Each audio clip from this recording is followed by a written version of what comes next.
గుండెకి సంబంధించిన రక్తనాళాల్లో బ్లాక్స్ వస్తే హార్ట్ అటాక్స్ వస్తాయని మనకు తెలుసు కదా.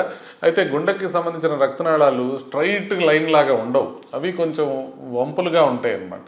ఒక మేరకు వంపులు ఉంటే పర్లేదు, కానీ బాగా ఎక్కువ కనుక వంపులు ఉంటే కనుక చాలా ప్రాబ్లమ్స్ అయ్యే అవకాశం ఉంటుంది. అంటే ఆ వంపుల వల్ల బ్లాక్స్ వస్తాయని కాదు, వంపులు ఉన్నప్పుడు బ్లాక్స్ వచ్చినప్పుడు యాంజియోప్లాస్టీ చేయడానికి కష్టమయ్యే అవకాశం ఉంటుంది. ఎస్పెషల్లీ ఏజ్ ఎక్కువ ఉన్న వాళ్ళలో కానివ్వండి, బీపీ ఉన్న వాళ్ళలో కానివ్వండి, లేడీస్లో కానివ్వండి, లాంగ్ స్టాండింగ్ బ్లాక్స్ ఉన్న వాళ్ళలో కానీ ఇలాంటి వంపులు ఎక్కువ ఉండే అవకాశం ఉంటుంది.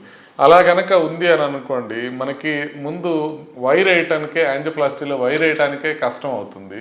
దాంతోపాటుగా ఆ వైర్ వేసినప్పుడు అది ప్రొలాప్స్ అయిపోవడం కానివ్వండి, బ్రాంచెస్లోకి వెళ్ళిపోవడం కానీ ఇట్లాంటివి జరుగుతుంది. కాబట్టి ప్రొసీజర్ టైం పెరుగుతుంది, దాంతోపాటు మనం ఇచ్చే కాంట్రాస్ట్ మెటీరియల్ కూడా పెరుగుతుంది.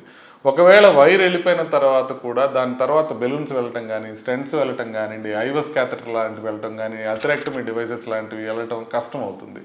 దాంతోపాటుగా ఏంటంటే మనకి ఈ గైడ్ సపోర్ట్ అనేది తక్కువ అవుతుంది. అంటే మనం పుష్ చేసామనుకోండి, ఆ గైడింగ్ క్యాథెటర్ అనేది వెనక్కి వస్తుంటుంది, కాబట్టి దాన్ని స్టెంట్ చేయడానికి కొంచెం కష్టమయ్యే అవకాశం ఉంటుంది. దాంతోపాటుగా వెజల్లో ప్రాబ్లం వచ్చే అవకాశం ఉంటుంది. యాంజియోప్లాస్టీ చేసేటప్పుడు డిసెక్షన్ రావటం కానివ్వండి, పర్ఫరేషన్ అంటే రక్తనాళం పగిలిపోవటం కానివ్వండి, గోడలు చిట్లటం కానివ్వండి, ఇలాంటివి వచ్చే అవకాశం కూడా ఉంటుంది.